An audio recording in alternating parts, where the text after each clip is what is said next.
우리는 살아 숨쉬는 하나님의 성전이다. 네 번째 말씀의 시간을 함께 나누도록 하겠습니다.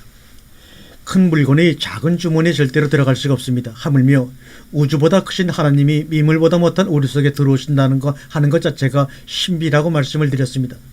오늘 본문의 말씀은 성경 중에서 가장 신비로운 말씀이라고 저는 생각합니다. 우리의 슬픔, 고난, 두려움이 아무리 커도 하나님 우리 속에 들어오셔서 사시면 그것은 아무것도 아닙니다. 여러분, 설리반의 생애와 헬렌 켈러의 얘기를 여러분은 알고 계실 것입니다.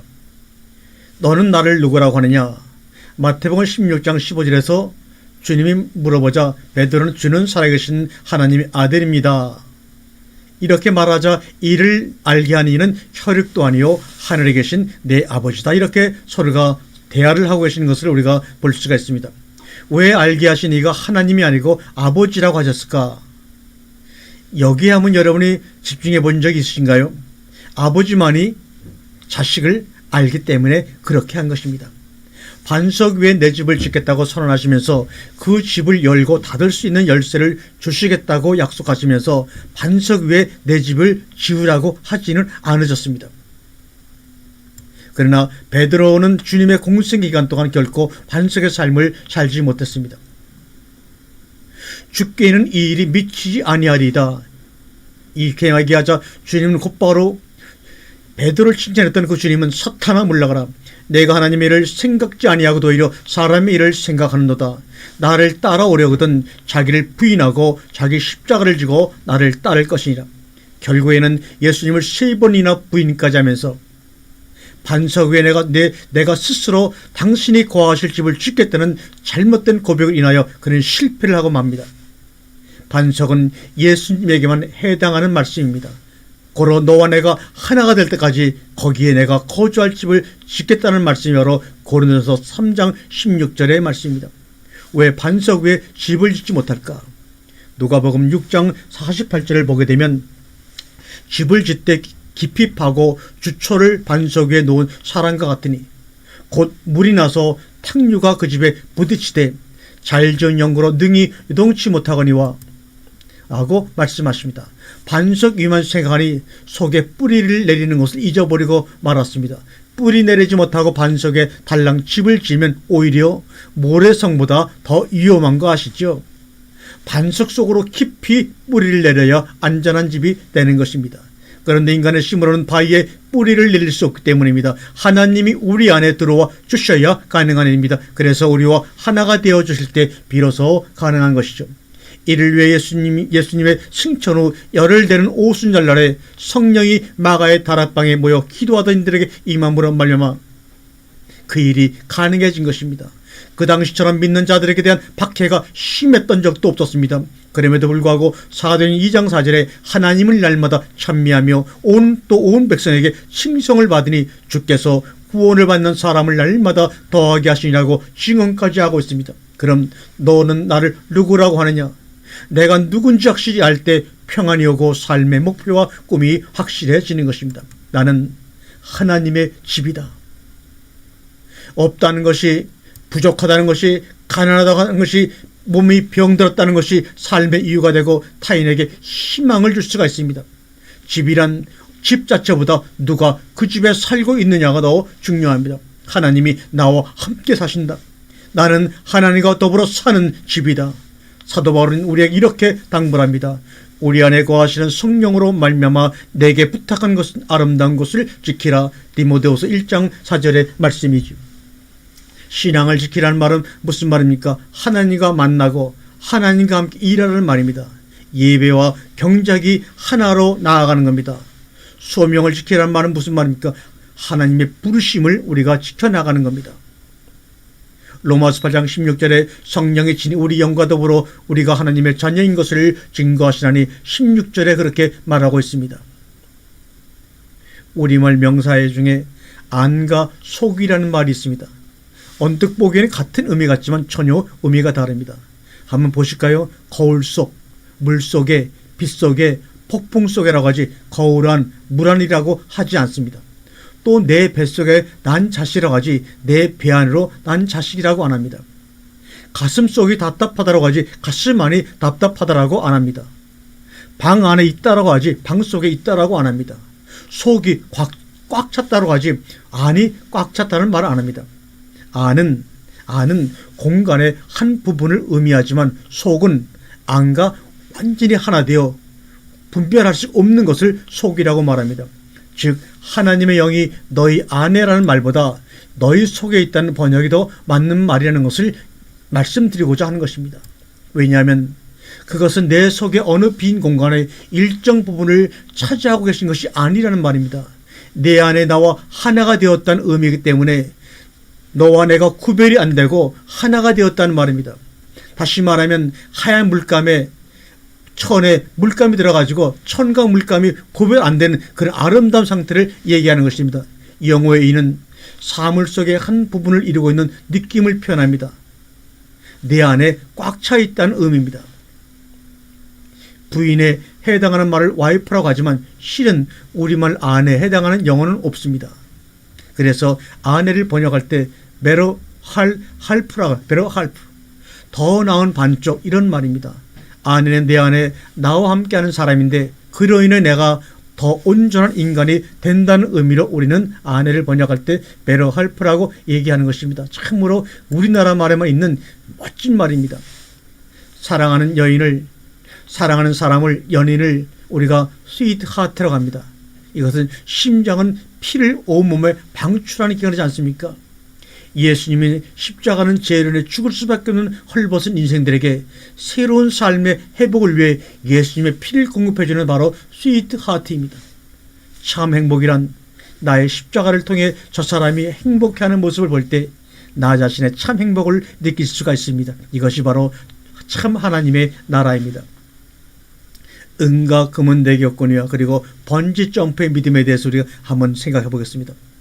평생 동안 던지고 던졌지만 이제 와보니 텅 빈 그물만 싣고 있는 우리의 모습이 우리의 인생의 모습이 아닌가 생각합니다. 그때 바로 예수님이 저와 여러분에게 오셔서 말씀하십니다. 누가복음 5장 2절 이하의 겟세마네 호숫가에서 말씀을 전하시려는데 예수께서 호숫가의 배 두 척에서 그물을 씻는 것을 보시고 그 중에 한 배에 오르셔서 육지에서 좁은 배를 떼기를 청하신 후에 말씀을 전하시는 그런 배경이 여기에 깔려 있습니다.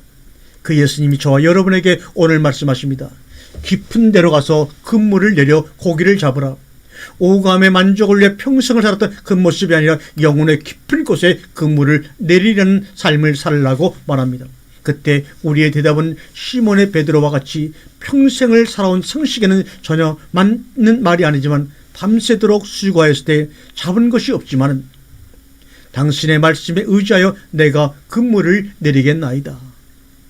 영혼의 깊은 곳이 어디입니까? 바로 우리와 함께 계시는 성전 하나님의 영이 거하시는 그곳 아닙니까? 바로 하나님의 나라 천국입니다. 그런데 얼마나 깊은지 전혀 보이지 않아 겁이 나고 두려워 번지 점프할 때 줄을 매달고 뛰어내리는 것 같이 무언가 마지막에 비상수단으로 쓸 수 있는 번지줄을 메고 내리는 번지 점프의 믿음이 바로 문제가 되는 것입니다. 그렇게 되면 인생을 돌고 돌아 마침내 영혼의 깊은 곳에 도달하는데 그 매여있는 줄이 반동으로 다시 나를 위로 끌어올려 원점에다 갖다 놓는 불행의 악순환을 우리는 계속해서 겪고 있습니다. 사도행전 3장 6절에 베드로처럼 여러분도 은과 금이 없습니까? 그래도 전혀 문제될 것이 없습니다. 진정한 문제는 뭐냐? 은과 금도 없고 내 안에 예수 그리스도 없다는 사실이 진정 문제입니다. 눈에 보이는 모든 것이 없어도 진정 여러분 안에 하나님의 영 예수 그리스도가 함께 계심을 늘 결심을 경험하고 믿고 신하고 있다면 여러분은 많은 사람들에게 일어나 우리 함께 가자는 행복한 메시지를 전하는 메신저가 될 것입니다. 송명희 시인은 전신마비로 살다가 10살이 돼서야 겨우 수저를 들리기 시작했다고 합니다. 그러던 중에 17살에 하나님을 만나려고 몸부림을 쳤다고 합니다. 그 이유는 왜 나를 이렇게 태어나게 했습니까? 하나님, 내가 뭘 잘못을 많이 했기에 이렇게 내가 고통스러워해야 됩니까? 그 이유를 알고 싶어서 하나님을 만나고자 했다고 합니다. 말해주세요. 말해주세요. 이때 송명희 시인에게 조용한 하나님의 음성이 들려왔습니다. 그 음성은 이사야서 41장 말씀으로 들려주셨습니다. 두려워하지 말라. 내가 너와 함께함이라 놀라지 말라. 나는 너의 하나님이 됨이라. 내가 너를 굳세게 하리라. 참으로 내가 너를 도와주리라. 참으로 나의 의로운 오른손으로 너를 붙들리라. 이 말씀을 들은 송씨는 왜요? 나를 이렇게 만들어 놓으시고 이제 와서 왜요? 아마 우리라도 그랬을 것입니다. 그러자 하나님의 세미한 음성이 다시 들려오기 시작했답니다. 나는 내 아버지가 됨이라. 지금은 네가 내 마음을 다 알 길이 없어도 곧 알게 되리라. 나의 딸 명희야. 이 엄청난 아버지 음성을 듣고 그 자리에서 며칠 밤낮을 세워가며 눈물로 찢는 가운데 지은 첫 번째 시가 바로 여러분이 많이 부른 바로 복음성가입니다. 나 가진 재물 없으나 나 남이 가진 지식 없으나 나 남에게 있는 건강 있지 않으나 나 남이 없는 것 있으니 나 남이 못 본 것을 보았고 나 남이 듣지 못한 음성을 들었고 나 남이 받지 못한 사랑을 받았고 나 남이 모르는 것을 깨달았네. 공평하신 하나님이 나 남이 가진 것 나 없지만 공평하신 하나님이 나 남이 없는 것 같게 하셨네 라는 시입니다. 이후 10권의 시집을 발표한 천상의 딸이 되었지요. 나의 갈 길 나가도록 예수 인도하시네. 예수로 나의 구주 삼고를 작사한 선천적으로 장님이었던 코르비스 여사도 이외에도 수천 곡의 찬송가를 작사한 분입니다. 왜 그들은 그러한 고통과 절망적인 몸의 상태 가운데서도 인생이 그렇게 변할 수 있었을까요? 하나님 아버지가 그들을 창조한 이를 생생히 깨달았기에 가능했습니다. 이사야 41장 43장 21절에 이 백성은 나를 위하여 지었나니 나를 찬송하게 하려 함이니라. 아니 우리를 찬송하게 하려고 단순히 만들었단 말이야. 이거 정말 너무하신 것이 아니야. 이 말씀만 보면 그런 오해가 맞습니다. 그러나 하나님은 사랑하기 위해 사람을 창조하시고 그를 위해 사랑의 노래를 우리보다 먼저 부르신 최초의 가수이십니다. 이사야 5장 1절에 내가 나의 사랑하는 자를 위하여 노래하되 나의 사랑하는 자의 포도원을 노래하리라. 사랑하는 사람을 위해 간절한 노래를 부리면서 그 사람으로부터 사랑스럽다고 한 번만이라도 화답을 받아보고 싶으신 간절한 이 하나님의 마음이 오늘 여러분의 마음에 감동으로 와닿기를 원합니다. 이사야 43, 20절에 이 백성은 나를 찬송하게 하려 함이라는 말씀을 하시게 된 동기입니다. 이것은 하나님의 사랑의 고백이라고 보는 것이 정확한 것입니다. 혼자서만 노래를 부르다가 너무나 외로워서 너도 함께 불러달라고 하시는 것입니다.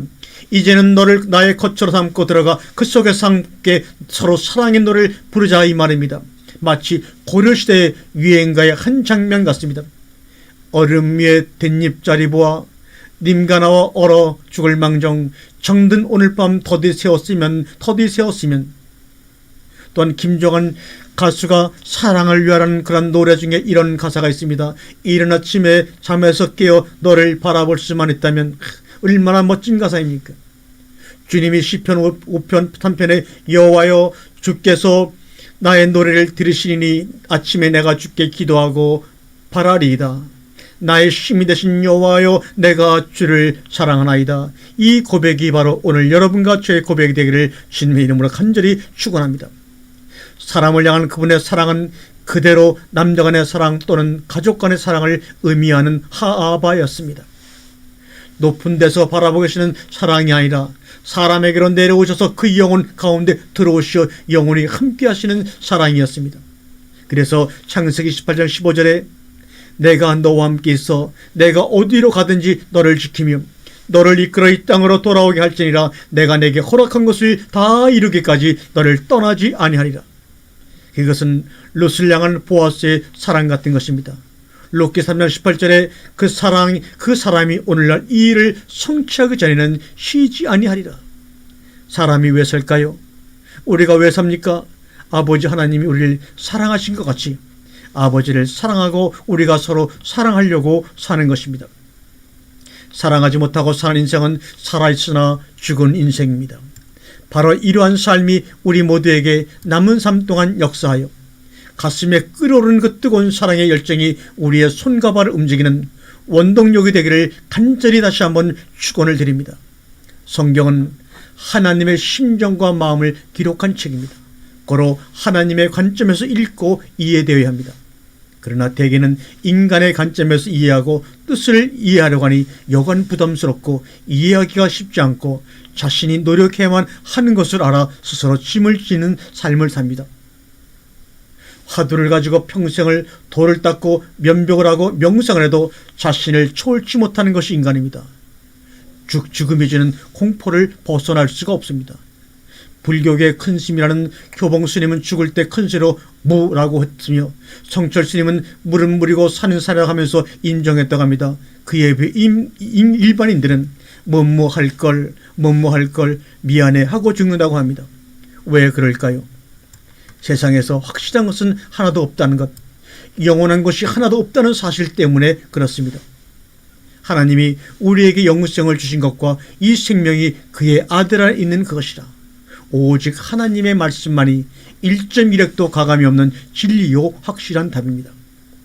하나님의 영이 우리를 거쳐 삼아 영원히 함께 하신다는 사실을 인정하고 경험치 못하면 생명의 숨은 날숨과 들숨으로 이루어지는데, 그런데 우리는 들이키는 들숨만 쉬지 내쉬는 날숨을 쉬지 않는 꼴과 같기에 마음의 평안과 쉼을 얻을 수가 없는 것입니다. 즉 전하려고만 하지 내가 나 자신을 위해 고백해야 하는데 그렇지 못합니다. 절대로 우리는 우리 육신을 초월할 수가 없어요. 육신의 삶 속에서 발생하는 희비애락에서 벗어날 수가 없습니다. 성철이나 효범 같은 이 덕구라는데 하물며 평범한 우리야 어쩌겠습니까? 일락을 좋아하는 자는 살았으나 죽은 자입니다. 송창식 씨가 부른 고려탄양 술 마시고 노래하고 춤을 춰봐도 내 얼굴에 하나가 더 슬픔뿐이네 맞지요? 맞는 말입니다. 탕자는 내 동생은 죽었다가 살아왔으니 내가 잔치를 베푸리라. 왜 죽었다고 했는가? 하나님의 나라 아버지의 품을 떠난 자는 살았으나 죽어 있는 자입니다. 아들이 있는 자에게는 생명이 있고 하나님의 아들이 없는 자에게는 생명이 없느니라고 요한일서 5장 12절에 우리에게 말씀하고 있습니다. 마태복음 3장 13절에 예수님이 세례를 받고 요단강에서 올라오시니 하늘이 열리고 성령이 비둘기같이 임하여 하늘로부터 소리가 있어 말씀하실 때 이는 내 사랑하는 아들이요 내 기뻐하는 자라 하시니라 라는 하늘의 소명을 드릴 수가 있습니다. 이 부르심은 그분을 믿는 우리를 향한 하나님의 끊임없으신 부르심이기도 합니다. 소명이란 부르심을 받는 것입니다. 우리 편에서 보면 분명 우리를 부르시는 부름이지만 하나님 편에서 보면 우리가 이는 내 사랑하는 아들이요 내 기뻐하는 자는 세상을 향한 하나님의 증언이신 것입니다. 누구를 증언하시는 것인가? 바로 부족하고 약하디 약한 자신의 품을 떠난 우리를 세상에 증언하시는 것입니다. 이는 내 사랑하는 아들이요 내 기뻐하는 자라고 말합니다. 할렐루야. 아멘.